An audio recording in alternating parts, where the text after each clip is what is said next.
Belanja untuk kebutuhan Lebaran semakin meningkat menjelang Lebaran, mulai dari kebutuhan fashion dan barang lainnya. Palembang Icon Mall sebagai salah satu mall di Palembang yang menyediakan kebutuhan ini, seperti biasa, setiap menjelang Lebaran melaksanakan Palembang Icon Midnight Sale. Kali ini akan dilaksanakan pada Sabtu 25 Juni 2016.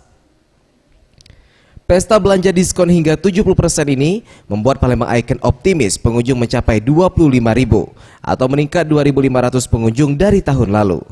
Hal ini disampaikan Coing selaku Direktur Palembang Icon Mall.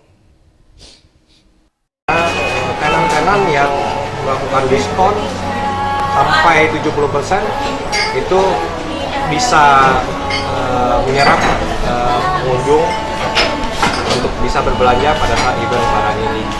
Traffic kita tahun lalu kita mencapai di 22.000. Tahun ini kita berharap pada hari Sabtu nanti tanggal 25 kita mengharapkan 25.000 orang datang. Transaksi kemarin tahun lalu di 2,5 miliar ya satu hari. Kita tentu berharap di 3,5 lah, 3,5 miliar. Ia juga menambahkan akan ada robot superhero yang bisa menjadi arena berfoto sehingga membuat keluarga betah berbelanja. Ramayanti Faisal Ariantara, Sriwijaya TV.